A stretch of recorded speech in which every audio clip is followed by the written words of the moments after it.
السلام السلام السلام یا نبی نحمده ونصلي ونسلم على رسوله الكريم اما بعد فاعوذ بالله من الشيطان الرجيم بسم الله الرحمن الرحيم الذين آمنوا ولم يلبسوا إيمانهم بالظلم أولئك لهم الأمن وهم مهتدون صدق الله مولانا العظيم وبلغنا رسوله النبي الأمين المكين الكريم ونحن على ذلك لمن الشاهدين والشاكرين والمطمئنين والحمد لله رب العالمین۔ آئیے نہایت ہی ادب اور احترام کے ساتھ ساری کائنات کے رہبر عقیدت میرے اور آپ کے پیارے آقا جناب احمد مجتبیٰ حضرت محمد مصطفیٰ صلی اللہ تعالیٰ علیہ وسلم کی بارگاہ گوہر ناز میں اپنی غلامی کا ثبوت پیش کرتے ہوئے بآواز بلند ہدیہ درود پاک پیش کیجیے۔ پڑھیے اللہم صلی علی سیدنا و مولانا محمد وعلی آل سیدنا مولانا محمد مبارک وسلم صلاۃ و سلام علیک یا رسول اللہ صلی اللہ تعالیٰ علیہ وسلم۔ اللہ رب العزت کا نہایت ہی فضل و کرم اور اس کا احسان عظیم ہے کہ میں اور آپ پچھلے کئی دنوں سے یہاں پر یاد امام عالی مقام سیدنا امام حسین میں محفلیں سجاتے آ رہے ہیں۔ آج محرم الحرام کی یہ 9ویں مجلس ہے۔ اللہ رب العزت ہمارا یہاں پر بیٹھنا سننا سنانا اپنی بارگاہ میں قبول و مقبول فرمائے، اور رب کریم ہمیں سیدنا امام حسین اور ان کے ساتھیوں کا صدقہ عطا فرمائے۔ ہم نے کل تک کے روز میں شہادت نامہ سیدنا امام حسین یہ سماعت کیا، میرے امام کی شہادت کے اور آپ کی بیٹوں کے بھتیجے بھانجوں کے ان ہمت اور بہادرانہ انداز والے تمام واقعات کو بھی مختصر طور پر سماعت کیا۔ بہت ساری ایسی باتیں تھیں جو مختصر وقت کی قلت کی وجہ سے ہو نہیں پائی، ان روایت کو بیان نہیں کیا گیا۔ الغرض آگے ہم انشاءاللہ جیسے وہ باتیں کبھی یاد آتی جائے گی تو بتا بھی دی جائے گی، اور ساتھ ہی ساتھ ہم کربلا کے بعد کی جو ایک پوری ایسی داستان رقم ہے، اور پھر ظالم جو اپنے انجام کو پہنچے اس کی بھی ایک داستان رقم ہے، تو وہ بھی انشاءاللہ ہم سماعت کرتے ہوئے چلیں گے۔ کسی شاعر نے کہا ہے کہ آسمانوں سے بلند ان کے مقدر نکلے، آسمانوں سے بلند ان کے مقدر نکلے، وادی کرب و بلا میں جو 72 نکلے، وادی کرب و بلا میں جو 72 نکلے، اور کرتے رہتے ہیں صدا روضہ انور کا طواف، کرتے رہتے ہیں صدا روضہ انور کا طواف، مجھ سے بڑھ کر تو مدینے کے کبوتر نکلے، مجھ سے بڑھ کر تو مدینے کے کبوتر نکلے، اور اے نبی آپ کے بیٹوں کا نہیں کوئی جواب، اے نبی آپ کے بیٹوں کا نہیں کوئی جواب، جان دینے کے لیے ایک نہیں گھر گھر نکلے، جان دینے کے لیے ایک نہیں گھر گھر نکلے، اور آ گیا شمر کے ماتھے پہ پسینہ اس دم، آ گیا شمر کے ماتھے پہ پسینہ اس دم، شدت پیاس لیے جب علی اصغر نکلے، شدت پیاس لیے جب علی اصغر نکلے، اور آسماں کانپ گیا دیکھ کے ان کی ہمت، آسماں کانپ گیا دیکھ کے ان کی ہمت، آسماں کانپ گیا دیکھ کے ان کی ہمت، جب حسین ابن علی خیمے سے باہر نکلے، جب حسین ابن علی خیمے سے باہر نکلے، آسمانوں سے بلند ان کے مقدر نکلے، وادی کرب و بلا میں جو 72 نکلے۔ اللہ رب العزت قبول فرمائے۔ درود پاک پڑھی، اللہم صلی علی سیدنا و مولانا محمد وعلی آل سیدنا مولانا محمد بارک وسلم صلاۃ و سلام علیک یا رسول اللہ صلی اللہ تعالی علیہ وسلم۔ اللہ رب العزت کلام مجید میں ارشاد فرماتا ہے الذین آمنوا ولم یلبسوا ایمانہم بظلم اولئک لہم الامن وہم مہتدون۔ رب کریم نے اس آیت مبارکہ میں ایک بہت ہی بڑا پیغام یہ ہمیں عطا فرمایا ہے۔ اللہ ارشاد فرماتا ہے وہ لوگ جو ایمان میں ظلم کی ملاوٹ نہیں کرتے، الذین آمنوا ولم یلبسوا ایمانہم بظلم، جو وہ لوگ جو ایمان میں ظلم کی ملاوٹ نہیں کرتے، اولئک لہم الامن وہم مہتدون، تو وہی لوگ چین و سکون پانے والے اور ہدایت پانے والے ہیں۔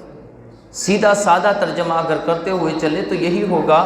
کہ وہ جو ایمان میں ظلم کی ملاوٹ نہیں کرتے تو وہی لوگ چین و سکون پانے والے اور وہی لوگ ہدایت پانے والے ہیں۔ اب یہاں پر رب کریم نے فرمایا کہ اگر وہ بندہ جو ایمان میں ظلم کی ملاوٹ نہ کرے تو اللہ رب العزت اسے دنیا میں بھی چین و سکون عطا فرمائے گا اور آخرت میں بھی چین و سکون عطا فرمائے گا، ساتھ ہی ساتھ وہ دنیا میں بھی ہدایت پر رہے گا اور اس کی موت کے وقت بھی اللہ رب العزت اس کے کلمے کی حفاظت فرمائے گا، اس کے ایمان کی حفاظت کر لی جائے گی۔ تو یہاں پر اللہ نے ان مومن بندوں کے بارے میں ارشاد فرمایا کہ جو ایمان لائے اور ایمان لانے کے بعد انہوں نے ظلم کی ملاوٹ سے وہ بچتے رہے، ظلم کی ملاوٹ انہوں نے اپنے ایمان میں نہیں کی، تو اللہ نے ان کے لیے چین و سکون کو لازم کر دیا کہ وہ دنیا میں بھی چین و سکون سے رہیں گے، آخرت میں بھی چین و سکون سے رہیں گے۔ اور واقعی میں آپ دیکھیے اولیاء کرام کی جماعتیں اور سید الشہداء سیدنا امام عالی مقام کی ذات ہی کو دیکھ لیجئے کہ جنہوں نے ایمان لائے اور ایمان لانے کے بعد پھر انہوں نے ظلم کی ملاوٹ نہیں کی اور اپنی زندگی میں اور اپنے ایمان کے اندر انہوں نے ظلم کو آنے نہیں دیا، تو پھر بیٹے لٹ بھی رہے ہیں لیکن اس وقت بھی چین و سکون سے ہیں،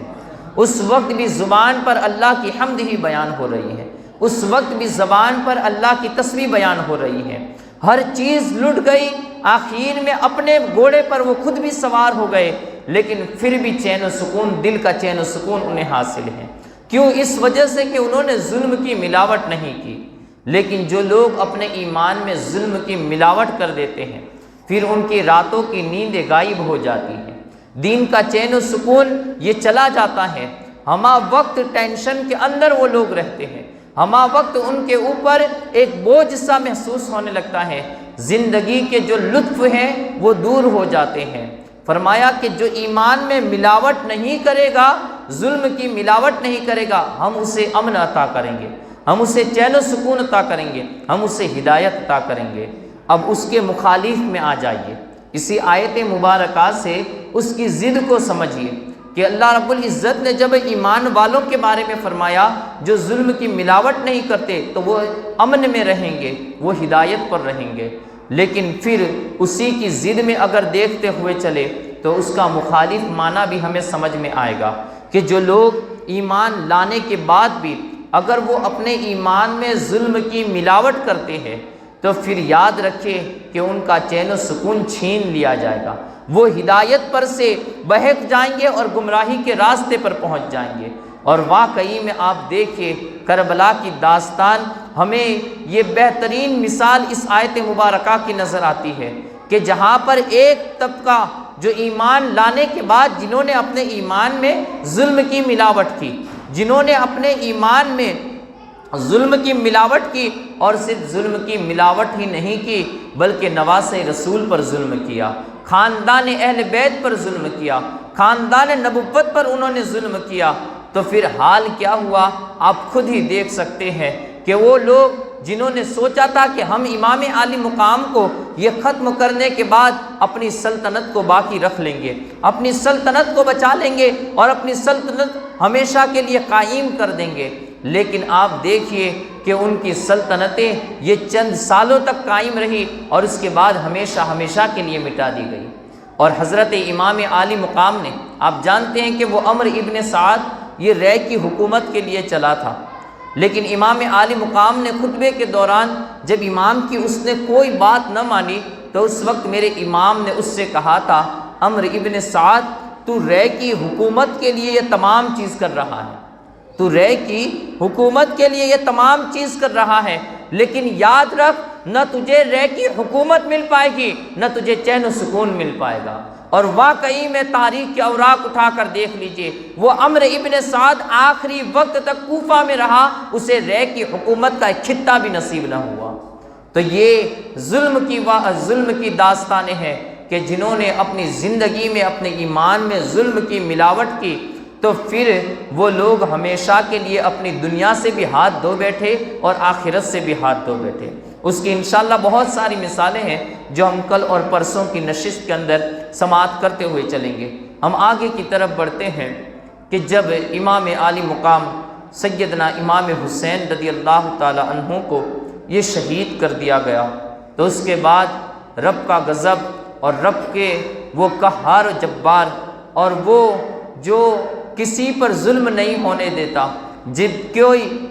عام انسان پر بھی ظلم کرے، جانور پر بھی ظلم کرے، تو اس رب قدیر کو، اس رب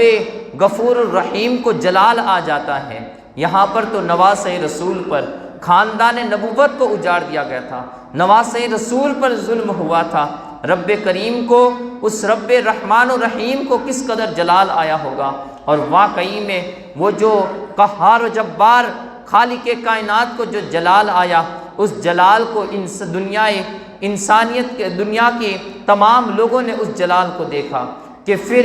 وہ جو دوپہر کا وقت تھا اور سورج اپنی بالکل پوری آب و تاب کے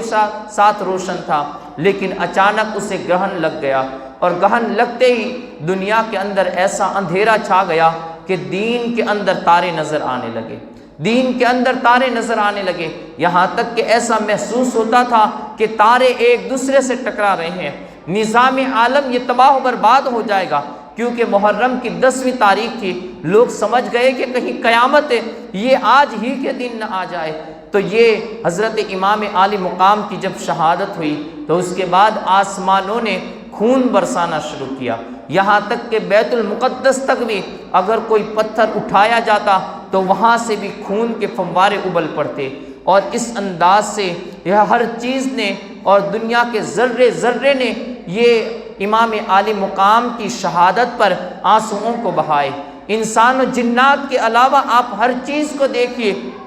جانور تک بھی، درخت اور چرند و پرند، ہر چیز نے میرے امام کی شہادت پر آنسو بہائے، ہر چیز بے چین ہو گئی، ہر چیز کا سکون چھین گیا۔ آپ دیکھیے حضرت ام معبد کی بہن کہتی ہے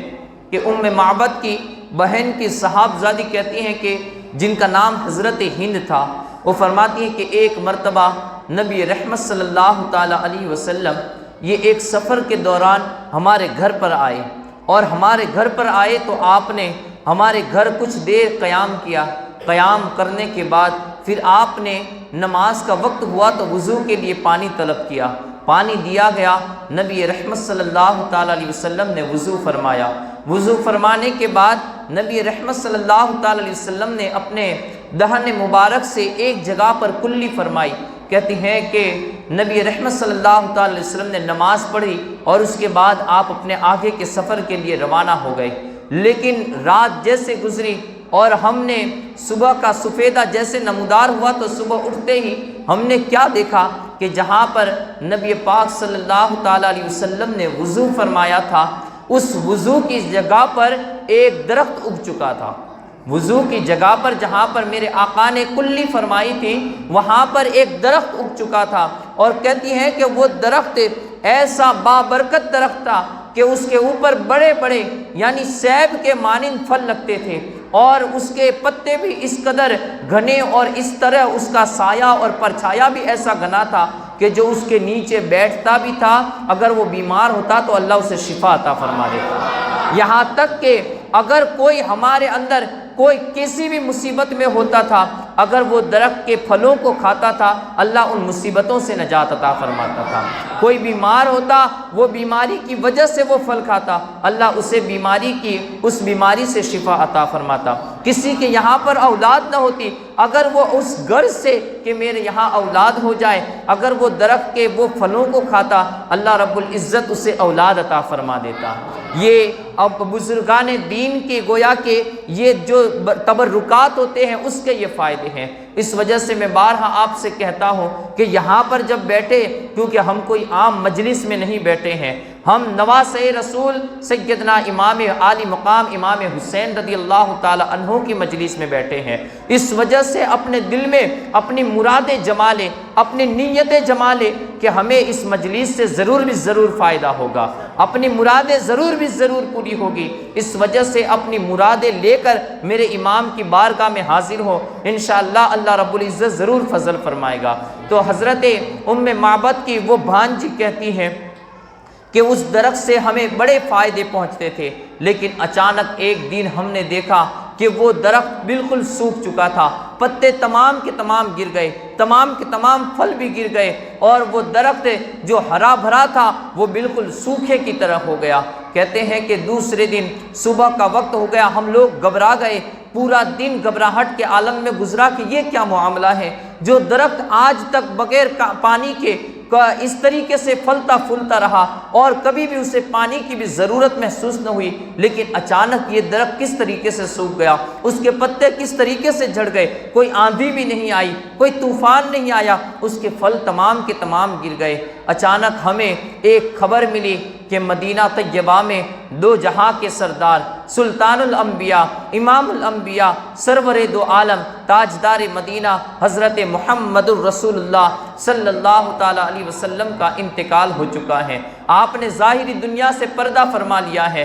کہتے ہیں کہ ہم سمجھ گئے کہ آقا رحمت صلی اللہ تعالی علیہ وسلم کے انتقال کی وجہ سے یہ درخت سوکھ چکا ہے، لیکن کہتے ہیں ابھی کچھ ایام گزرے تھے، کچھ زمانہ گزرا تھا کہ پھر سے وہ درخت ہرا بھرا ہو گیا اور اس کے اوپر پتے بھی آ گئے۔ پتے آنے کے بعد اب پھل لگے، لیکن پہلے جیسے پھل نہ لگے۔ جو پہلے پھلوں کے اندر پھل لگتے تھے اور اس کے اندر کثیر تعداد میں پھل لگتے تھے، وہ پھل لگنا بند ہو گئے۔ اب اس کے بعد حالت یہ ہوئی کہ وہ ہم ان جو تھوڑے بہت پھل لگتے تھے اور اس کے پتوں ہی سے ہم فائدہ اٹھاتے تھے اور ان پتوں کو بھی کھایا جاتا۔ وہ جو جانور ہوتے تھے جو دودھ دینا بند کر دیتے، اگر ہم وہ پتے ان جانوروں کو کھلاتے تھے تو وہ دودھ دینے لگتے تھے۔ کہتے ہیں کہ بڑے فائدے ہمیں اس درخت سے پہنچتے تھے۔ پھر اچانک ایک بار ایک اور دن آیا کہ بڑے سالوں کے بعد، بڑی مدتوں کے بعد ہم اس درخت سے بڑی مدت تک، بڑی لمبی مدت تک فائدہ اٹھاتے رہے، یہاں تک کہ بڑی لمبی مدت کے بعد پھر ایک دن ایسا آیا کہ پھر اس کے درخت کے پتے یہ سوکھ گئے، تمام کے تمام پھل گر گئے اور پھر اس کے اندر کوئی جاذبیت باقی نہ رہی، وہ درخت بالکل سوکھا کے سوکھا ہو گیا۔ ہم نے سمجھ لیا کہ ضرور بھی ضرور کوئی انہونی واقعہ پیش آیا ہوگا، کوئی بڑا خطرناک واقعہ پیش آیا ہوگا۔ چند دن گزرے تھے کہ ہمیں پتہ چلا کہ کوفہ کے اندر مولا کائنات حضرت حیدر کرار شیر خدا حضرت مولا کائنات مولا علی رضی اللہ تعالی عنہ کو شہید کر دیا گیا ہے۔ ہم نے جان لیا کہ یہی مولا کائنات کی شہادت کی وجہ ہے کہ جس کی وجہ سے یہ درخت پھر سے سوکھ گیا۔ پھر کہتے ہیں کہ پھر اس کے بعد وہ درخت پر پھر سے پتے آ گئے، لیکن اب اس درخت کے اوپر پھل پیدا نہ ہوئے، پھل وہ باقی نہ رہے اور تمام کے تمام پھل یہ گر گئے۔ لیکن چونکہ درخت کے اوپر پتے تھے، ہم نے ان پتوں ہی سے فائدہ اٹھانا شروع کیا۔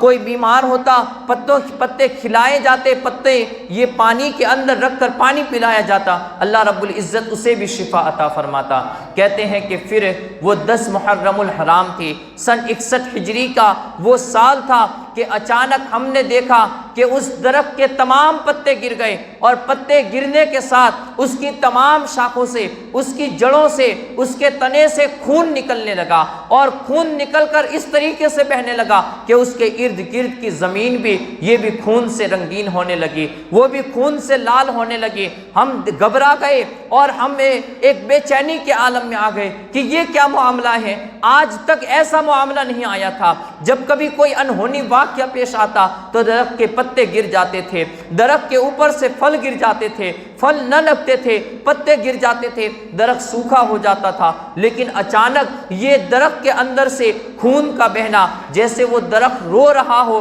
اس طریقے سے ہمیں اس کے اندر سے آوازیں بھی آتی تھی۔ کہتے ہیں کہ ہم اس حالت کو دیکھ کر بڑی ہی بے تابی کے عالم میں، بڑی ہی بے چینی کے عالم میں آ گئے کہ یہ کیا معاملہ ہے، نہ جانے کون سا ایسا واقعہ پیش آیا ہوا ہوگا کہ یہ درخت رو رہا ہے اور اس کے اندر سے خون کے آنسو جاری ہیں۔ پھر ہمیں کچھ دنوں کے بعد پتا چلا کہ کربلا کے تپتے ہوئے ریگزاروں میں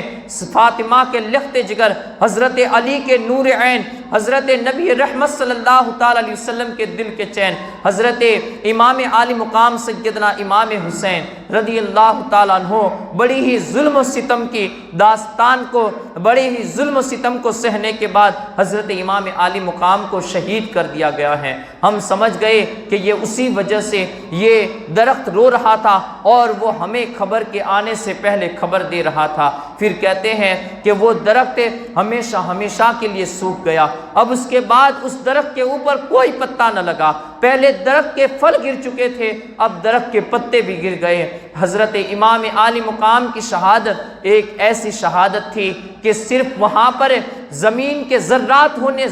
ہی نے اپنے آنسو خون کے نہیں بہائے، آسمان کے ریگزاروں اور آسمان کے ذرے ذرے بلکہ ستاروں ہی نے اپنے آنسو خون کے نہیں بہائے، بلکہ درخت، پیڑ پودوں نے بھی خون کے آنسو وہ لوگ بھی روئے۔ بلکہ آپ دیکھیے کہ جتنے جانور تھے ان جانوروں نے بھی میرے امام کی شہادت پر آنسو بہائے۔ روایتوں کے اندر آتا ہے، بتایا جاتا ہے کہ اس وقت جس وقت حضرت سیدنا امام عالی مقام سیدنا امام حسین رضی اللہ تعالیٰ عنہ شہید ہوئے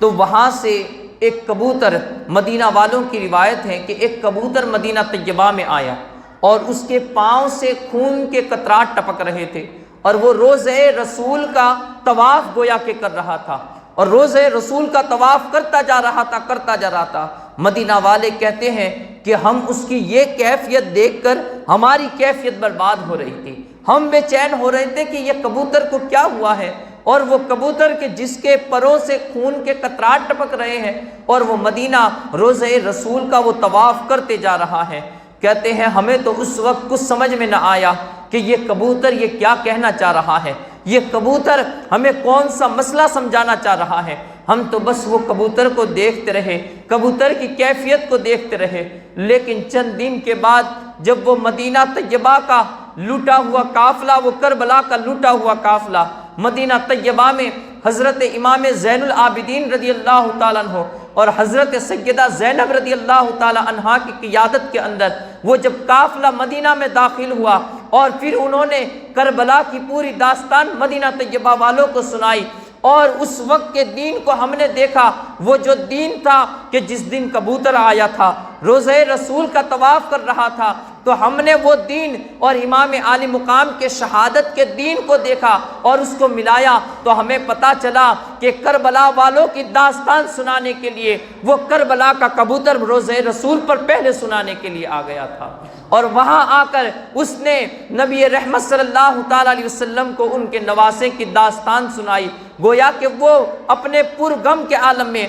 عالم میں وہ روضہ رسول کا طواف کرتا جاتا اور اپنی زبان حال سے کہتا جاتا، آقا آپ کے نواسے پر آپ کی امت نے بڑا ظلم کیا ہے، آپ کے نواسے پر، آپ کے نواسے کے خون کو آپ کے امت کے ظالم لوگوں نے ان کا خون بہا دیا ہے، ان کے علی اکبر کو بھی شہید کر دیا ہے، ان کے علی اصغر کو بھی شہید کیا ہے۔ تو کہتے ہیں کہ یہ کبوتر بھی تھے، یہ جانور بھی تھے،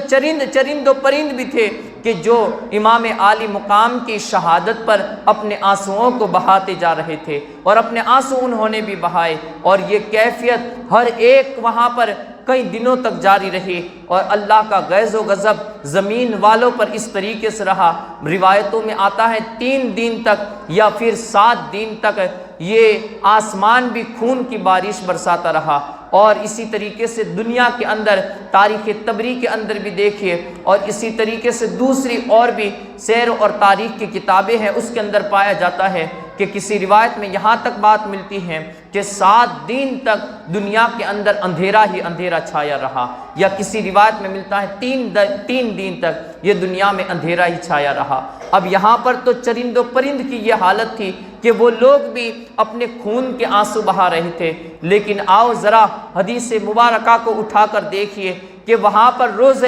رسول کے اندر نبی رحمت صلی اللہ تعالی علیہ وسلم کی کیفیت کیا بنی تھی۔ حضرت عبداللہ ابن عباس رضی اللہ تعالی عنہما بیان کرتے ہیں، میں خانہ کعبہ کے صحن میں سویا ہوا تھا کہ اچانک میں نے خواب دیکھا، خانہ کعبہ کے صحن کے اندر سویا ہوا تھا، میں نے خواب دیکھا کہ آقا رحمت صلی اللہ تعالی علیہ وسلم اپنے ہاتھ میں ایک شیشے کی بوتل لیے ہوئے ہیں، اور ساتھ ہی ساتھ میں نے نبی رحمت صلی اللہ تعالی علیہ وسلم کی حالت کو دیکھا، آپ کے بال بکھرے ہوئے ہیں، داڑھی مبارک غبار آلود تھی، کپڑوں کے اوپر بھی ایک غبار گویا کہ لگا ہوا تھا، اور ایسا لگ رہا تھا جیسے نبی رحمت صلی اللہ تعالی علیہ وسلم کسی بڑی جنگ سے یہ مکہ المکرمہ میں داخل ہوئے ہو۔ میں نے عرض کی، بے چینی کے عالم میں بے تاب ہو چکا تھا، کہا آقا یا رسول اللہ صلی اللہ تعالی علیہ وسلم یہ کیا حالت ہے، آپ کے اوپر ایک جنگ کا سما طاری لگ رہا ہے، آپ کی یہ بے چینی، یہ بے قراری، یہ کون سا معاملہ ہے، آپ کے بال بکھرے ہوئے ہیں، داڑھی غبار آلود ہو چکی ہے، اب سر مبارک پر بھی دھول کے اثرات نظر آ رہے ہیں، آقا کیا معاملہ ہے؟ نبی رحمت صلی اللہ تعالی علیہ وسلم کی آنکھوں سے آنسو جاری تھے۔ حضرت عبداللہ ابن عباس فرماتے ہیں، میرے آقا روتے ہوئے ارشاد فرمایا، کہا عبداللہ ابن عباس تو یہاں پر سویا ہوا ہے، میرا بیٹا حسین کربلا کے تپتے ہوئے ریگزاروں میں شہید کر دیا گیا ہے، میرا بیٹا حسین کربلا کے تپتے ہوئے ریگزاروں میں یہ شہید کر دیا گیا ہے۔ حضرت عبداللہ ابن عباس بے چینی اور بے تابی کے ساتھ وہ کھڑے ہوئے، کہتے ہیں میں نے اس تاریخ کو یاد رکھا، پھر جب وہ اسیران کربلا کا قافلہ مدینہ طیبہ میں داخل ہوا تو پھر اس وقت انہوں نے بتایا کہ 10 محرم الحرام کا وہ دن تھا جس وقت میرے امام اور میرے امام کے کنبے والوں کو شہید کیا گیا۔ کہتے ہیں حضرت عبداللہ ابن عباس کہ میرے آقا رحمت صلی اللہ تعالی علیہ وسلم نے تو مجھے پہلے ہی یہ خبر عطا فرما دی تھی۔ اور اسی طریقے کی ایک اور روایت مشکات شریف کے اندر بھی ہے، مشکات شریف اور طبرانی شریف کے اندر بھی دیکھیے کہ حضرت ام سلمہ رضی اللہ تعالی عنہا سے یہ روایت مرقوم ہے، فرماتی ہیں حضرت مومنوں کی ماں حضرت ام سلمہ رضی اللہ تعالی عنہا کہ میں سوئی ہوئی تھی کہ اچانک میں نے دیکھا کہ نبی رحمت صلی اللہ تعالی علیہ وسلم میرے خواب میں آئے، یا ایک روایت میں یہ آتا ہے کہ میں نے اچانک کچھ اشعار کی آواز کو سنی کہ کوئی کچھ اشعار پڑھ رہا تھا، اور پھر اس کے بعد میں نے یہ جو دوسری روایت میں اس کو آپ کے سامنے رکھتا ہوا چلو، حضرت ام سلمہ مومنوں کی ماں فرماتی ہے کہ میں نے نبی رحمت صلی اللہ تعالی علیہ وسلم کو خواب میں دیکھا، اور آپ نبی رحمت صلی اللہ تعالی علیہ وسلم کی حالت ٹھیک وہی تھی جو حضرت عبداللہ ابن عباس نے بیان فرمائی کہ آپ کے بال غبار آلود تھے، داڑھی بھی غبار آلود تھی، جسم کے اوپر ریت کے ذرات تھے، اور گویا ایسا لگ رہا تھا جیسے میرے آقا رحمت صلی اللہ تعالی علیہ وسلم کسی جنگ کے اندر سے آئے ہوئے ہو۔ اور پھر حضرت ام سلمہ کہتی ہیں میں نے نبی رحمت میرے سرتاج عالم حضرت نبی رحمت صلی اللہ تعالی علیہ وسلم کی جب اس کیفیت اور اس حالت کو دیکھا تو بے چینی کے عالم میں پکار اٹھی، میرے آقا یہ کیا معاملہ ہے؟ کہا ام سلمہ میں نے تجھے وہ مٹی نہ عطا کی تھی جو کر میرے حسین کے شہید ہونے کے وقت جس کو خون بن جانا تھا، ذرا اٹھ کر دیکھ وہ مٹی خون بن چکی ہوگی۔ حضرت ام سلمہ کہتی ہے میں بے تابی بے چینی کے عالم میں کھڑی ہوئی اور فوراً ہی وہ شیشی کی طرف بڑھی کہ جا کر وہ شیشی کو دیکھوں کہ کیا واقعی میں میرا حسین شہید کر دیا گیا ہے۔ کہتی ہے جیسے ہی میں نے اس شیشی کو لیا تو واقعی میں وہ شیشی کے اندر جو مٹی تھی جو آقا رحمت صلی اللہ تعالی علیہ وسلم نے اپنی ظاہری حیات میں عطا فرمائی تھی وہ مٹی خون بن چکی تھی۔ میں سمجھ گئی کہ حسین پر ظالموں نے اپنے ظلم کی داستان رقم کر دی ہے، ہمارا حسین ہمارا بیٹا حسین یہ وہاں پر ظلم و ستم کو سہتا ہوا اپنے کنبے کے ساتھ یہ شہید ہو چکا ہوگا۔ آقا رحمت صلی اللہ تعالی علیہ وسلم کے وہ فرامین کی گویا تصدیق ہو گئی کہ میرا بیٹا حسین یہ کربلا کے تپتے ہوئے ریگزاروں کے اندر یہ شہید کر دیا جائے گا۔ الغرض میرے آقا رحمت صلی اللہ تعالی علیہ وسلم بے چین تھے، بلکہ نبی رحمت صلی اللہ تعالی علیہ وسلم کی صحابزادی حضرت فاطمہ الزہرا رضی اللہ تعالی عنہا یہ بھی اپنی قبر مبارک میں بے چین، حضرت مولا کائنات حضرت مولا علی رضی اللہ تعالی عنہ ان کی بھی بے چینی کو کس طریقے سے بیان کیا جا سکتا ہے۔ الغرض یہ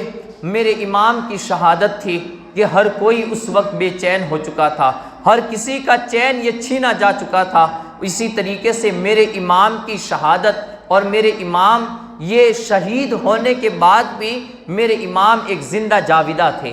میرے امام کو اللہ نے حیات ابدی عطا فرما دی تھی، میرے امام شہید کیا ہوئے، اللہ نے ہمیشہ ہمیشہ کی زندگی عطا فرما دی۔ اب دیکھیے کہ انسان کی ظاہری حیات کبھی ایسی ہوتی ہے کہ اس سے کبھی کرامتوں کا ظہور نہ ہو، لیکن جو انسان باوقار ہوتا ہے، جو اللہ کا محبوب بندہ ہوتا ہے، تو پھر مرنے کے بعد انتقال کے بعد اس کی کرامتوں کا ظہور ہونے لگتا ہے، اور کرامتیں اس طریقے سے ظاہر ہونے لگتی ہیں کہ دنیا بھی اس سے فائدہ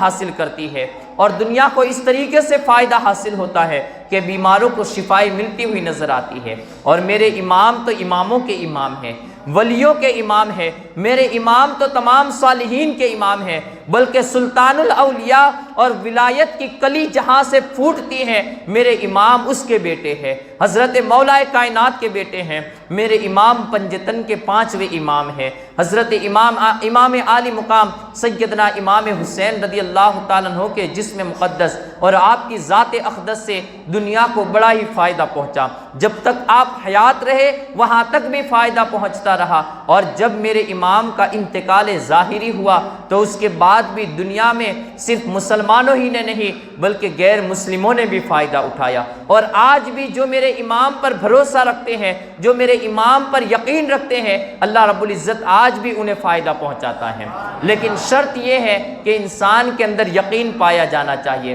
میرے شیخ فرماتے ہیں یقین والے کہاں سے چلے کہاں پہنچے، یقین والے کہاں سے چلے کہاں پہنچے، جو اہل شک ہیں اگر میں مگر میں رہتے ہیں، جو اہل شک ہیں اگر میں مگر میں رہتے ہیں، جن کو یقین نہیں ہوتا تو وہ ہوگا یا نہیں ہوگا اسی کے اندر رہتے ہیں، لیکن یقین والے اپنی مرادوں پر پہنچ جاتے ہیں، اللہ رب العزت ان کی مرادیں پوری فرما دیتا ہے۔ آپ دیکھیے میں نے ابھی ہمارے ایک بزرگ سے سنا تھا، کہتے ہیں کہ ایک مرتبہ وہ بیان کے اندر میرے امام کا ہی بیان کر رہے تھے، شہادت نامے کو پڑھ رہے تھے، اور وہاں پر انہوں نے یہ اعلان کیا تھا کہ جو بھی میرے امام کی مجلس میں اپنی دلی مرادیں اور تمنائیں پیش کرے گا میرے امام کے صدقے میں اللہ قبول فرمائے گا، میرے امام کے صدقے میں اللہ قبول فرمائے گا۔ وہاں پر ایک بوڑھی عورت بیٹھی ہوئی تھی اور اس نے اپنی بہو کے لیے ایک تمنا کی کہ مولا میرے امام کے صدقے میں مجھے بھی ایک بیٹا عطا فرما دے، میرے گھر میں بھی ایک چراغ روشن ہو جائے،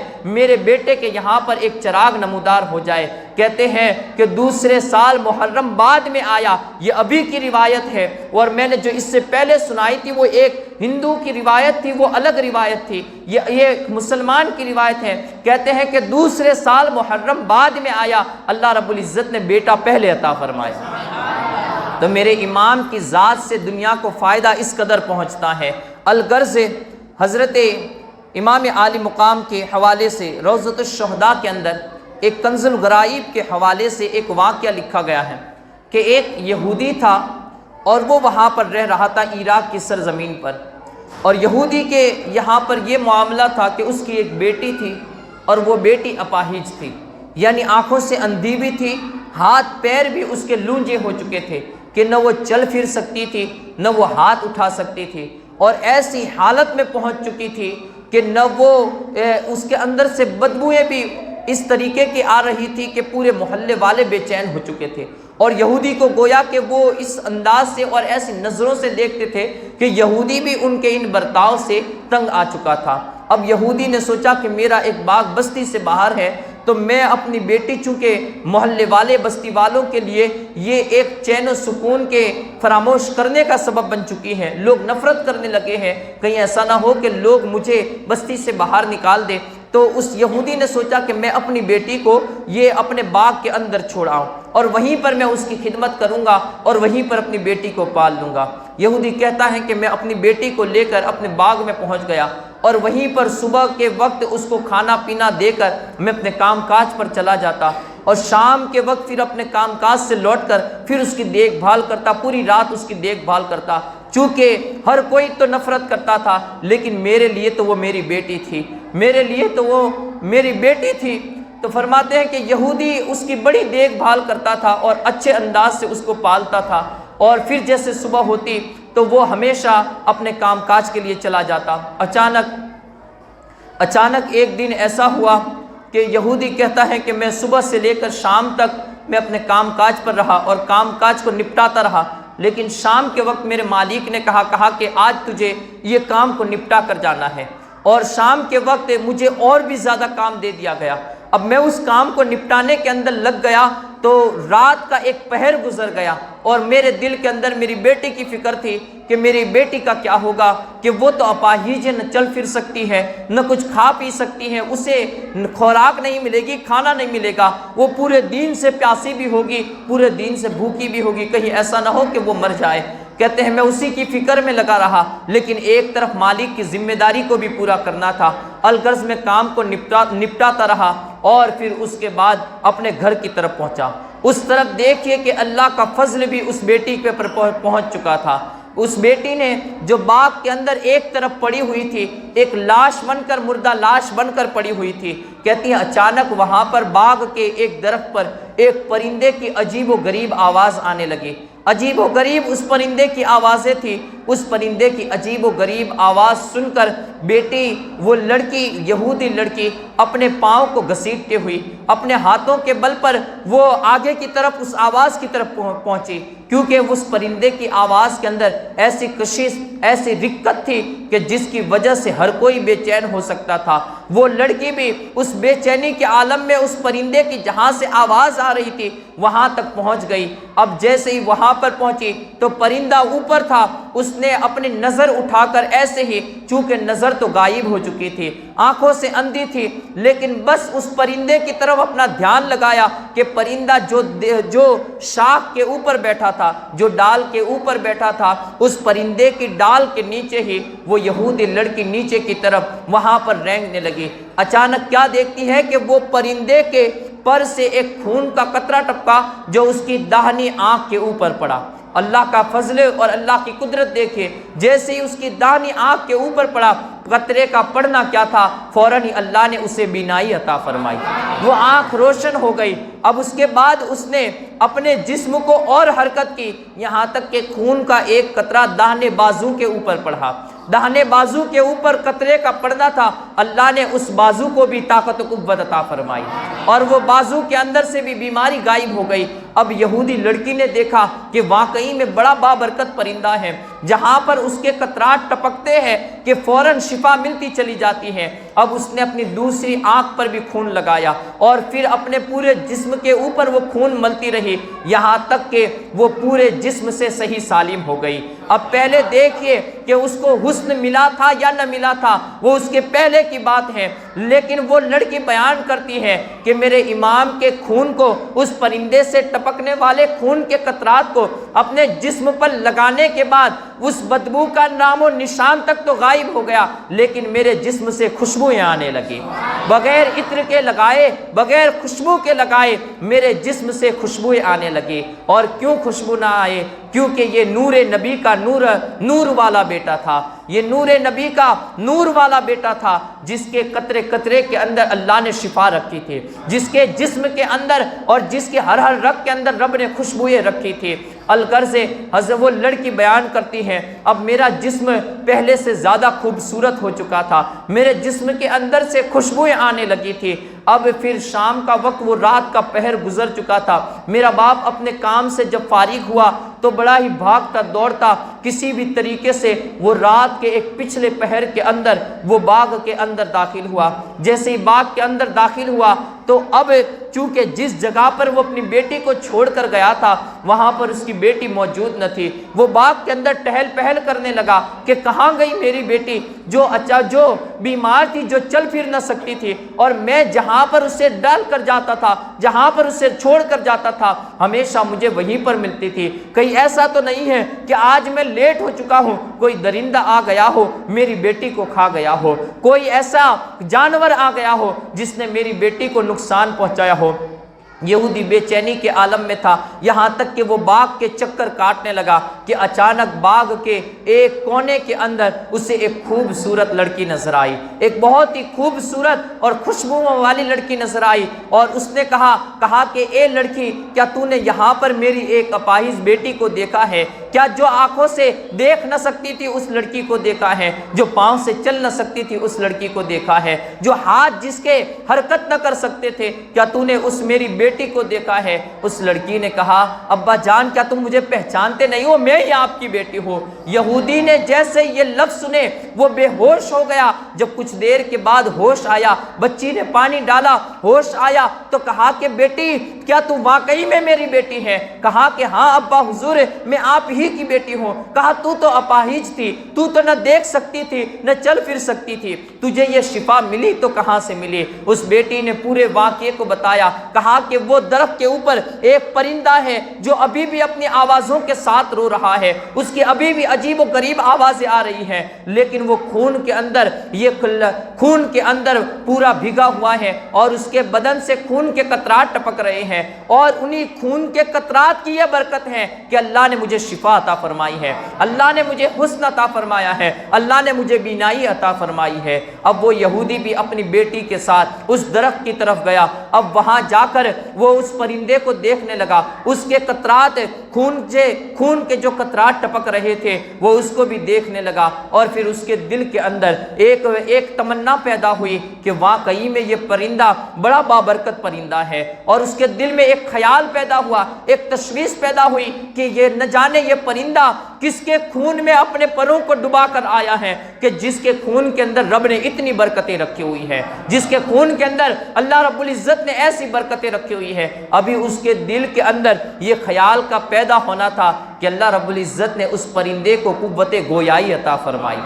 اور آپ دیکھیے یہ کوئی ایسی باتیں نہیں ہیں جو مبالغہ کے طور پر بیان کی جاتی ہو، بلکہ آپ دین کے اندر ایسی حدیث مبارکہ بھی ملے گی کہ جب کبھی اللہ نے کسی انسان کو ہدایت دینی چاہیے تو پرندوں سے بھی ہدایت عطا فرمائی ہے۔ اور اس کو یاد دلانے کے لیے اگر میں آپ کے سامنے ایک روایت رکھوں تو آپ کے دل کو یقین نصیب ہو جائے گا۔ اور واقعی میں جو ہمارے عقائد ہیں، ہمارے اگر بزرگ بیان کر دیتے ہو بغیر دلائل کے تو پھر بھی ہمیں اسے ماننا چاہیے، کیونکہ ہمارے عقائد کے تمام دلائل قرآن و حدیث کے اندر موجود ہیں۔ اللہ نے ہمیں ایسے مذہب معتدل پر رکھا ہے کہ جس کے تمام دلائل اور عقائد کے تمام دلائل اللہ نے ہمیں قرآن میں عطا فرمائے ہیں، اللہ کے رسول نے اپنی حدیثوں میں ہمیں عطا فرمائے ہیں۔ حدیث مصطفیٰ صلی اللہ تعالیٰ علیہ وسلم ہے کہ ایک اعرابی تھا جو اپنی بکریاں چرا رہا تھا، اور بکریاں چراتے ہوئے ایک بھیڑیا آیا کہ اچانک اس بھیڑیے نے اس کی بکری پر جیسے ہی حملہ کیا تو اس نے بکری کے منہ کو پکڑ لیا ہوا تھا کہ اس اعرابی نے، اس دیہاتی نے، چرواہے نے اس بھیڑیے کے منہ سے بکری کو چھین لیا۔ بھیڑیے کے منہ سے جیسے بکری کو چھینا تو اللہ نے اس بھیڑیے کو قوت گویائی عطا فرمائی۔ اب یہ حدیث مبارکہ ہے، یہ کسی عام انسان کے منہ سے نکلی ہوئی بات نہیں ہے، حدیث مبارکہ ہے کہ بھیڑیا بولنے لگا اور بھیڑیے نے کہا کہ جو رزق مجھے اللہ نے دیا تھا میرے منہ تک پہنچ چکا تھا، وہ رزق تو نے میرے منہ سے چھین لیا۔ تب وہ چرواہا حیرت میں آ گیا، کہا اللہ اکبر، یہ بھیڑیے بھی باتیں کرتے ہیں، بھیڑیے بھی باتیں کرنے لگے۔ تو اب وہ حیرت اور استعجاب کے عالم میں تھا کہ بھیڑیا پھر سے گویا ہوا۔ کہا کہ تو حیرت میں ہے کہ جانور باتیں کرتے ہیں، اس سے بڑی حیرت تو یہ ہے کہ مکے میں ایک انسان بیٹھا ہوا ہے جس نے نبوت کا دعویٰ کیا ہے، جو آگے کی پیچھے کی خبریں دیتا ہے اور لوگ اس پر ایمان لا رہے ہیں، اور تو یہاں پر اپنی بکریاں چرا رہا ہے۔ اب جب بھیڑیے کی زبان سے اس نے یہ سنا تو پھر اس کے بعد اسے ایک امید پیدا ہوئی، اس کے دل کے اندر ایک آرزو پیدا ہوئی کہ میں بھی اس نبی رحمت صلی اللہ تعالی علیہ وسلم سے ملاقات کروں اور ان کے دین کو قبول کر لوں اور ان پر ایمان لے آؤں۔ اب لیکن جیسے یہ خیال آیا تو پھر سوچنے لگا کہ یہاں پر اتنی ساری بکریاں ہیں، پوری زندگی کی کمائی کماتے کماتے اس حال میں پہنچا ہوں، یہاں پر پورا ریوڑ قائم ہے، اگر 1 گھنٹے کے لیے بھی 1 ساعت کے لیے بھی اگر میں مدینہ طیبہ پہنچتا ہوں یا مکہ المکرمہ پہنچتا ہوں تو اگر 4 بھیڑیے بھی آ گئے تو پوری تمام کے تمام بکریوں کا صفایا ہو جائے گا۔ کہتا ہے کہ ابھی میرے دل میں یہ خیال تھا، دیکھیے اس نے زبان پر بھی نہیں لایا، ابھی دل میں خیال تھا کہ اللہ نے بھیڑیے کو پھر سے قوت گویائی عطا فرمائی۔ حدیث مبارکہ ہے بھیڑیا پھر سے بولا، کہا تو اس نبی کی ملاقات کے لیے جانا چاہتا ہو تو تیری بکریوں کے ریوڑ کی حفاظت میں کروں گا، تیرے بکریوں کے ریوڑ کی حفاظت یہ میں کروں گا۔ تو گویا کہ وہ بھیڑیا بھی یہ بکریوں کا حافظ بن گیا، وہ نگہبان بن گیا اور بکریوں کی حفاظت کرنے لگا۔ تو گویا میرے مصطفیٰ کی شریعت پر جو چلنا چاہے اسے اپنے رب پر بھروسہ کرنا چاہیے کہ اگر وہ اپنے رب پر بھروسہ کرتا ہے تو جانور بھی اس کی حفاظت کرنے لگیں گے، دنیا کے دشمن بھی اس کی حفاظت کرنے لگیں گے، لیکن ہونا یہ چاہیے کہ اسے اپنے رب اور رسول پر بھروسہ ہونا چاہیے، یقین ہونا چاہیے۔ تو اب وہ پرندہ اسے اللہ رب العزت نے قوت گویائی عطا فرمائی، کہا کہ اے یہودی، میں امام عالی مقام نواز رسول حضرت فاطمہ کے لخت جگر، علی کے نور عین، حضرت حسن کے چھوٹے بھائی امام عالی مقام سیدنا امام حسین، ان کے پورے کنبے سمیت، ان کے ساتھیوں سمیت، ان کے بھتیجے بھانجوں سمیت انہیں ظلم و ستم کے ساتھ وہاں کربلا کے تپتے ہوئے ریگزاروں میں انہیں شہید کر دیا گیا ہے۔ ہم پرندوں کی جماعت روزانہ صبح کے وقت نکلتے ہیں اور پھر باغیچوں کی طرف جاتے ہیں، باغوں میں جاتے ہیں اور وہاں جا کر ہم وہاں سے اپنے پیٹ کو بھرتے ہیں۔ دوپہر کا وقت ہوتا ہے کہ دوپہر کے وقت میں ہم واپس اپنے گھونسلوں کی طرف جاتے ہیں اور وہاں جا کر پھر اپنے گھروں کے اندر بیٹھ جاتے ہیں اور ایک دوسرے کو پورے دن میں کہاں کہاں سے ہم نے رزق تلاش کیا اس کی داستان سناتے ہیں۔ آج جب دوپہر کے وقت ہم اپنے گھروں کی طرف، اپنے گھونسلوں کی طرف واپس پلٹ رہے تھے کہ اچانک آواز آئی، اے پرندوں تم اپنے پیٹ کے بھرنے کی فکر میں ہو اور وہاں پر نواز رسول یہ شہید کر دیے جا چکے ہیں، تم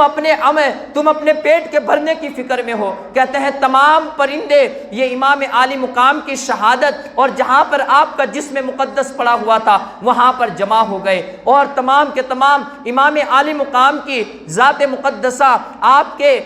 کے بدن مبارک کے ارد گرد بیٹھ گئے اور وہاں پر اپنے آنسوؤں کو بہانے لگے۔ کہتے ہیں میں تاب نہ لا سکا، میں ان پرندوں کا سردار تھا، تاب نہ لا سکا اور جس کی وجہ سے میں جسم سے میں اپنے حساب سے ایک بے ہوشی کے عالم میں آ گیا اور اس خون کے اندر گویا ڈبکیاں لگانے لگا، خون کے اندر میں لت پت ہوا اور پھر اس کے بعد وہاں سے اڑتا ہوا اس درخت کے اوپر آ کر بیٹھ گیا۔ اب یہ جو خون کے قطرات ٹپک رہے ہیں یہ کسی اور کے نہیں ہیں، یہ نواز رسول کے خون کے قطرات ہیں، یہ نواز رسول کے خون کے قطرات ہیں۔ کہتے ہیں پھر وہ یہودی گویا ہوا کہ واقعی میں وہ نبی جس کو اللہ نے حق کے ساتھ بھیجا ہے وہ نبی بھی حق ہے، وہ نبی بھی سچے ہیں، ان کا نواسہ بھی سچا ہے۔ اب میں اس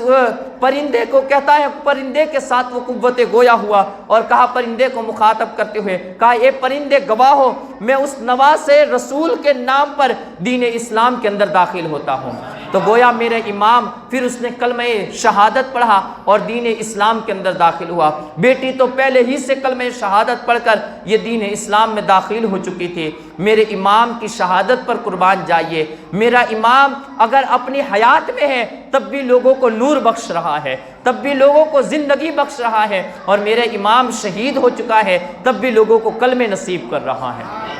ابھی آپ آگے بھی دیکھیں گے کہ کئی ایسے لوگ ہیں اور کئی ایسے خاندان ہیں جن کو میرے امام کے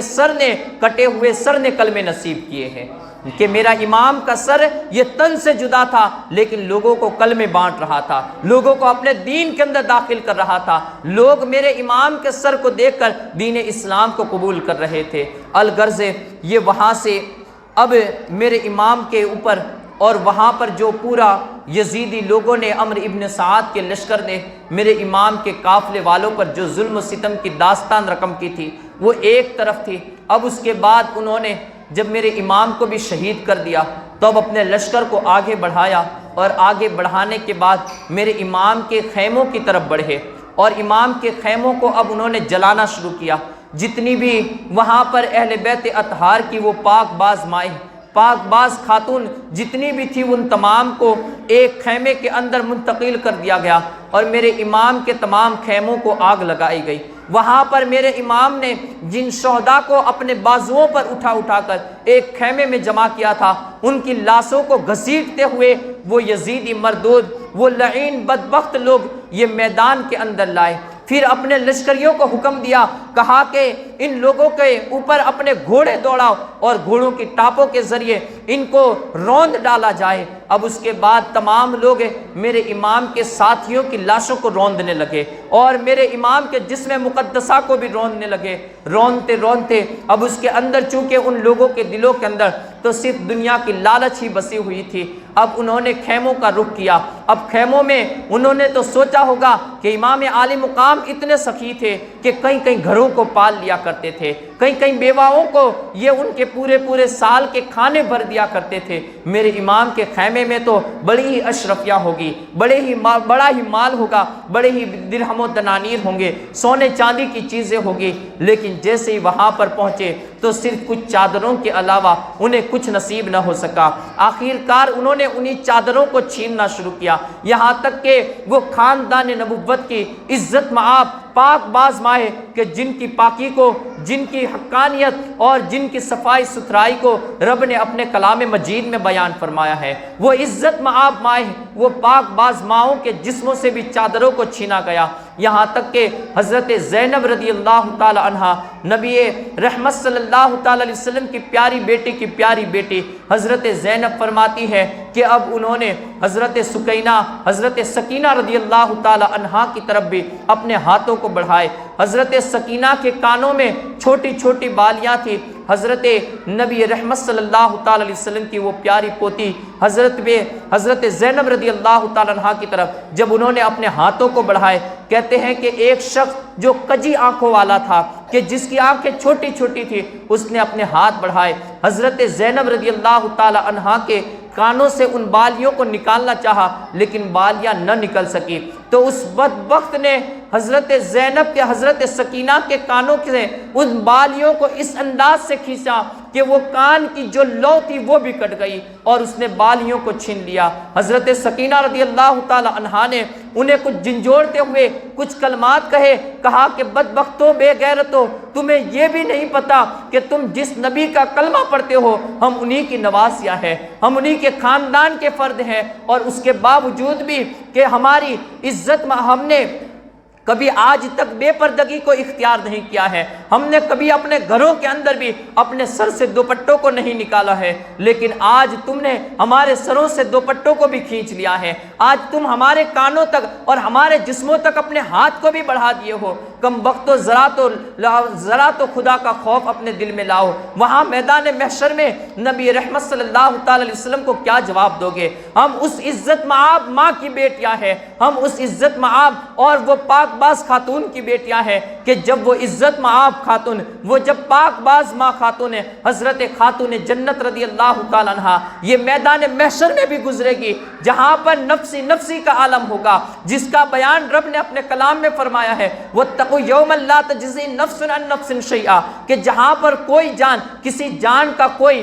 پرسان حال نہ ہوگی، لیکن وہاں پر بھی میری ماں کا، ہماری ماں کا یہ حال ہوگا کہ وہاں پر بھی جب ہماری خاتون، ہماری ماں وہ فاطمۃ الزہرا، نبی کی نور نظر، نبی کی لخت جگر، خاتون جنت رضی اللہ تعالیٰ عنہ وہاں پر بھی گزرے گی، تو رب کائنات فرشتوں سمیت تمام کو ندا دے گا کہ اپنی آنکھیں جھکا لے، میرے رسول کی بیٹی فاطمہ 70,000 حوروں کے ساتھ جنت میں داخل ہو رہی ہے۔ کہا جس کے پردے کا عالم یہ ہے کہ میدان محشر میں بھی لوگوں کی نگاہیں جھکا دی جائے گی، اور آج اسی کی بیٹیوں پر تم اپنے ہاتھوں کو بڑھا رہے ہو۔ اور جب اس شخص نے حضرت سکینہ رضی اللہ تعالیٰ عنہ کی یہ جھنجھوڑنے والی تقریر کو سنا تو فوراً ہی اس نے حضرت سکینہ رضی اللہ تعالیٰ عنہ، وہ پیاری سی چھوٹی سی بچی جو میرے امام کی بیٹی تھی، اس کے اوپر اپنے ہاتھ کو بڑھائے اور تماچے مارنے شروع کیے۔ اس بدبخت نے حضرت سکینہ رضی اللہ تعالی عنہا کو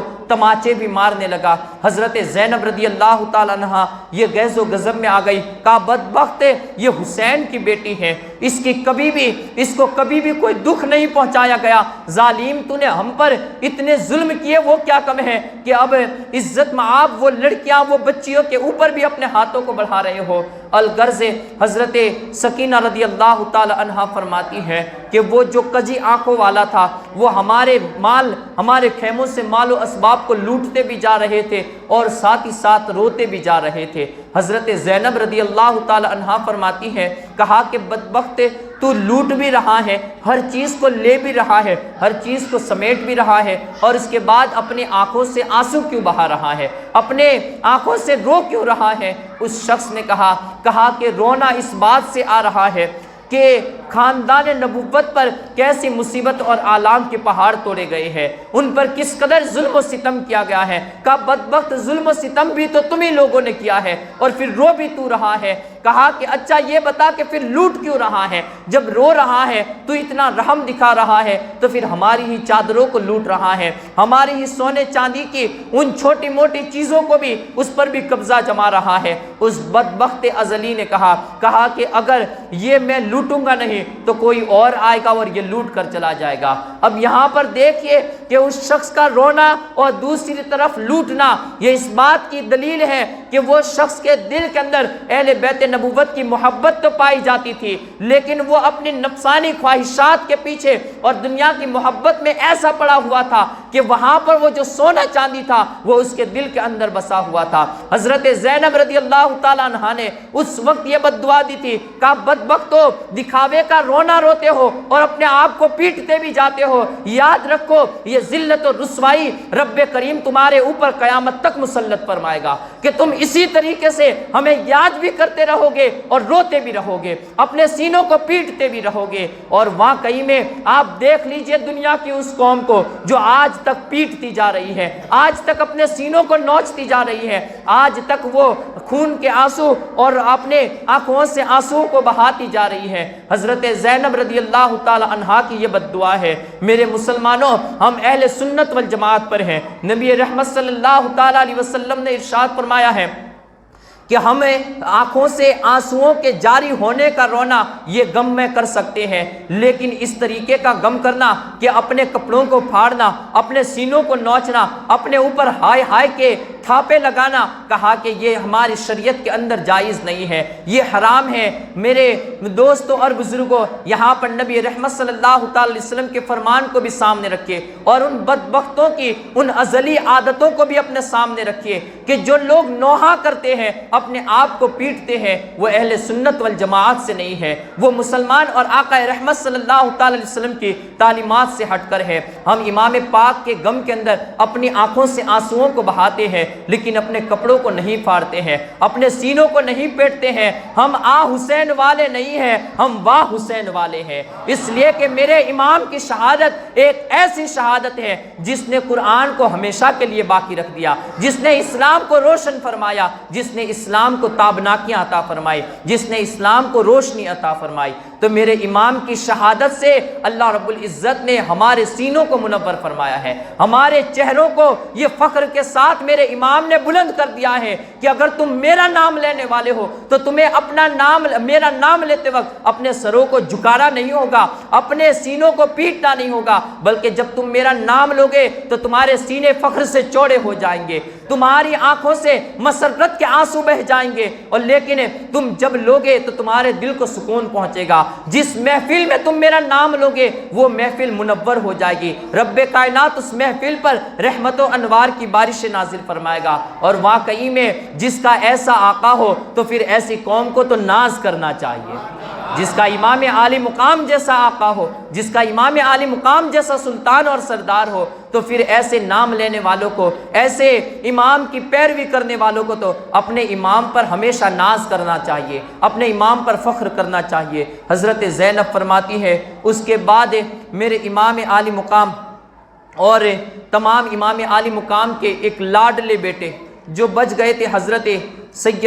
سیدنا زین العابدین رضی اللہ تعالیٰ عنہ، وہ عابد بیمار کہ جو کربلا میں میرے امام، میں نے کہا تھا کہ بہت سی روایتیں چھوٹ چکی ہے، جب میرے امام آخر میں بچ گئے تو حضرت سیدنا امام زین العابدین بھی کھڑے ہوئے۔ حضرت سیدنا امام زین العابدین نے کھڑے ہو کر امام کی بارگاہ میں اجازت طلب کی، اپنے بستر سے جیسے کسی سہارے کے ذریعے اٹھنا چاہتے تھے کہ اچانک اٹھتے اٹھتے واپس سے حضرت امام زین العابدین گر گئے۔ میرے امام نے انہیں اپنے سینے سے لگایا، کہا بیٹے میں تجھے قربان ہونے کی اجازت نہیں دے سکتا، اس لیے کہ تو میری ایک آخری نشانی بچ چکا ہے، اگر تو بھی قربان ہو گیا تو میری نسل کہاں سے چلے گی؟ فاطمہ کی نسل، یہ نسل حسینی کس کے ذریعے چل پائے گی؟ کہا کہ میرے بیٹے تو میرا جانشین ہوگا۔ اور اس وقت میرے امام نے اپنا امامہ شریف اتار کر، گویا کہ اپنا علم اتار کر حضرت سیدنا امام زین العابدین کے سر پر باندھ دیا، اور اپنی تمام وہ چیزیں جو حضرت مولا کائنات، حضرت شیر خدا، حضرت مولا علی رضی اللہ تعالی عنہ سے نصیب ہوئی تھی، وہ تمام کے تمام چیزیں گویا اس وقت میرے امام نے کربل میں جانے سے پہلے سیدنا امام زین العابدین کو عطا فرما دی۔ حضرت امام زین العابدین کو وہ تمام چیزیں عطا فرما دی گئی تھی۔ میرے امام زین العابدین یہ بیماری کی ایسی حالت میں تھے کہ وہ اٹھ بھی نہ سکتے تھے، اتنا بڑا سانحہ پیش آ گیا، لیکن میرے امام زین العابدین یہ اٹھ نہ سکتے تھے، وہ کھڑے تک نہ ہو سکتے تھے، وہ روتے ہوئے ہی اپنے آنسوؤں کو بہا رہے تھے۔ لیکن جب وہ خولی بن یزید، وہ شیطان صفت سنان اور عمر بن سعد کے وہ تمام لشکری جب میرے امام کے خیموں میں داخل ہوئے، ہر چیز کو لوٹ کھسوٹ لیا، اب کوئی چیز وہاں پر نظر نہ آنے لگی، نظر نہ آئی تو وہاں پر حضرت عابد بیمار ایک چمڑے کے بستر کے اوپر سوئے ہوئے تھے، چمڑے کے اوپر سوئے ہوئے تھے۔ خیموں کے اندر اب کوئی ایسی چھوٹی بھی چیز باقی نہ پڑی تھی کہ جو ان یزیدی بدبختوں نے لوٹ نہ لیا ہو۔ اب وہاں پر میرے امام جس نرم اور چمڑے کے بستر پر سوئے ہوئے تھے، اس خولی بن یزید نے، روایتوں میں آتا ہے اسی کا نام لیا جاتا ہے کہ اس خولی بن یزید نے امام زین العابدین کے نیچے سے اس بستر کو اس طریقے سے گھسیٹا، کہ اس بستر کو اس طریقے سے کھینچا کہ میرے امام 2-3 یہ اپنی کروٹوں کے بل دوسری طرف گر گئے، اور اس نے اس چمڑے کے بستر کو اپنے ہاتھ میں کھینچ لیا۔ اس طریقے سے انہوں نے حضرت امام زین العابدین کو بھی تکلیف پہنچائی۔ اب جب انہوں نے ہر چیز کو لوٹ لیا تو لوٹنے کے بعد اب انہوں نے امام کے خیموں کو آگ لگانا شروع کیا، آگ لگانے لگے۔ اب آگ لگائی گئی، تمام خواتین ایک خیمے میں تھی، شہداء کے تمام جسم یہ باہر میدان میں نکال کر گھوڑوں کی ٹاپوں سے انہیں روند دیا گیا تھا، اور اس طرف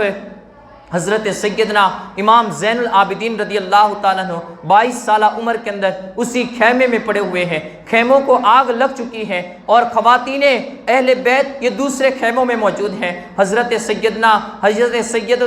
زینب رضی اللہ تعالیٰ عنہ یہ بار بار کبھی خیمے میں آ رہی ہے، کبھی خیمے سے باہر نکل رہی ہے کہ کس طریقے سے اپنے بھتیجے کو بچایا جائے، حضرت امام عالی مقام کی وہ آخری نشانی کو کس طریقے سے بچایا جائے، کہ وہاں پر خیمے یہ آگ سے جل اٹھے تھے، اور حضرت عابد بیمار سیدنا امام زین العابدین رضی اللہ تعالی عنہ کی ذات مقدسہ یہ خیمے کے اندر موجود تھی۔ آخر کار سیدہ نے، حضرت سیدہ زینب رضی اللہ تعالی عنہ نے اپنی چادر ہی کو، اپنی چادر کے اندر حضرت امام زین العابدین کو رکھا، اور اپنی چادر کو اپنے کندھوں پر اٹھا کر علی کی شہزادی، علی کی لخت جگر، فاطمہ کی دل کا چین حضرت سیدہ زینب رضی اللہ تعالی عنہ اپنے کندھے پر حضرت عابد بیمار کو اٹھا کر خواتین کے خیمے کے اندر لے کر گئی۔ میرے بزرگوں اور نوجوان ساتھیوں، آپ دیکھیے یہ حضرت سیدہ زینب کا تمام حسینی نسل کے اوپر یہ احسان ہے،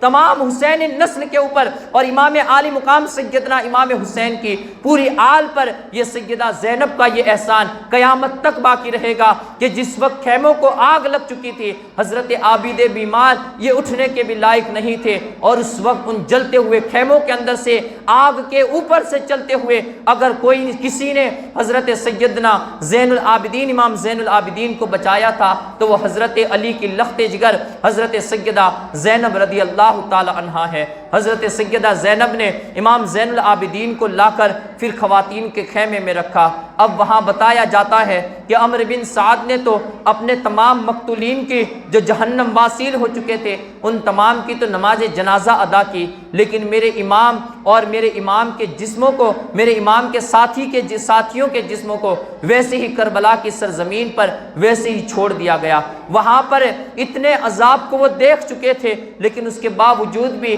انہیں وہ حیرت اور ان کے اندر وہ چیز نصیب نہ ہوئی کہ وہ میرے امام کے نماز جنازہ کو بھی ادا کرے، ان کی تدفین بھی کرے۔ اور واقعی میں یہ ایسا ہو بھی کیسے سکتا تھا، کیونکہ میرے امام تو ایسے امام ہیں کہ جو میرے امام پر ذرہ برابر بھی احسان کرے، بلکہ میرے امام کی اگر مدد بھی کرے، بلکہ یوں کہیے کہ میرے امام کا محبت کے ساتھ اپنی زبانوں سے نام بھی لے لے تو اللہ رب العزت تو اسے بھی جنت عطا فرمائے گا، اس پر بھی رب کی جنت واجب ہو جائے گی۔ ان لوگوں کے نصیبے میں یہ جنت کہاں تھی کہ وہ میرے امام کی نماز جنازہ ادا کرتے، وہ میرے امام کی تدفین اور تکفین کرتے۔ کہتے ہیں کہ وہ لوگوں نے اپنے مقتولین کی تو نماز جنازہ ادا کی، ان لوگوں کو تو دفنایا گیا، میرے امام کے ساتھیوں اور ان کی تمام لاشیں مبارک کو ایسے ہی چھوڑ دیا گیا۔ دوسرے بتایا جاتا ہے کہ عمرو ابن سعد 3 دن تک یہ کربلا کی سرزمین پر پڑاؤ کیے رہا، اور اس کے بعد 3 دن کے بعد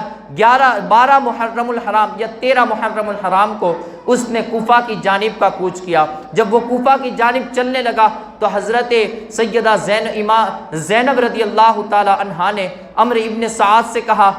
کہ جب تو ہمیں کوفہ کی طرف لے کر چلے، اور ہمیں قیدیوں کی حالت میں چونکہ تمام کے پیروں کے اندر زنجیریں ڈال دی گئی تھی، وہ عزت مآب خاتونیں کہ جہاں پر جن کے ناز و نخرے کا یہ عالم تھا کہ مدینے کے اندر آقا رحمت صلی اللہ تعالی علیہ وسلم جن کی آرزویں پوری فرمایا کرتے تھے، لیکن کربلا کی تپتے ہوئے ریگزاروں میں ان کے پیروں کے اندر بیڑیاں پڑی ہوئی ہیں، جن کے ہاتھوں کے اندر رب نے پورے کائنات کا نظام عطا فرمایا تھا، آج ان ہاتھوں کے اندر بھی وہ بندھے ہوئے ہیں اور ان ہاتھوں کے اندر بھی بیڑیاں لگی ہوئی ہیں۔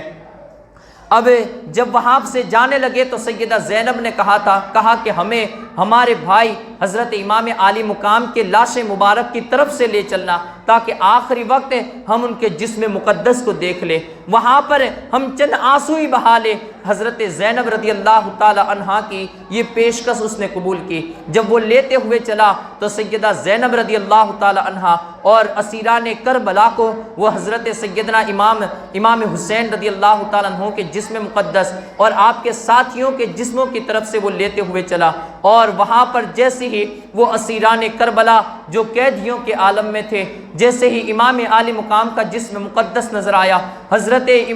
سیدہ زینب رضی اللہ تعالی عنہا یہ بے ساختہ اب تک جو زبان یہ صبر کی متحمل بنی ہوئی تھی، جس کی زبان پر اب تک ایک بے صبری کا لفظ نہ آیا تھا، لیکن امام کے کٹے ہوئے سر والے وہ جسم مقدسہ کو دیکھا اور تمام ساتھیوں کی وہ بےتاب عالم اور بےتاب منظر کو دیکھا، تو پھر وہاں پر بےتابی کے عالم میں ایک اپنے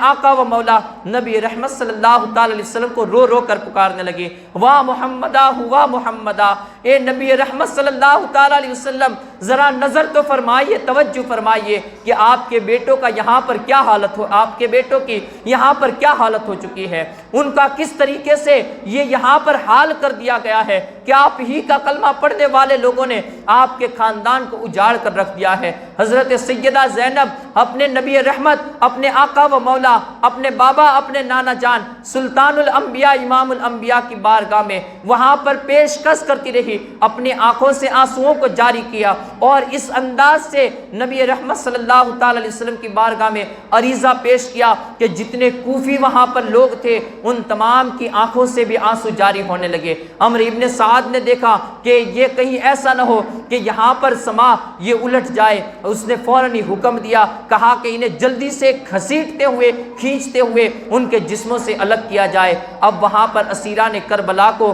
شہیدان کربلا سے الگ کیا گیا اور انہیں کوفہ کی طرف روانہ کیا گیا۔ انشاءاللہ العزیز جو کوفہ کے جانے والے حالات ہیں ہم اسے کل کی مجلس میں سماعت کرتے ہوئے چلیں گے، اور اس کے بعد جو ان یزیدیوں کا انجام ہوا انشاءاللہ العزیز ہم 11ویں شب کی محفل کے اندر اسے انشاءاللہ تفصیل کے ساتھ سماعت کرنے کی کوشش کریں گے۔ رب کائنات کی بارگاہ میں دعا ہے اللہ رب العزت ہمیں نیک کام کرنے کی توفیق عطا فرمائے، برے کاموں سے بچائے، صراط مستقیم کی ہدایت نصیب فرمائے، ایمانی زندگی عطا فرمائے، ایمانی موت نصیب فرمائے۔ کل 9 محرم الحرام ہے، پرسوں 10 محرم الحرام ہے، کوشش کرے اگر ہو سکے تو کل اور پرسوں کا روزہ رکھے۔ روزہ رکھنے کے بعد، کیونکہ یہ روزہ ایک تو سنت مبارکہ بھی ہے نبی رحمت صلی اللہ تعالی علیہ وسلم کی، ساتھ ہی ساتھ نفل روزہ ہے،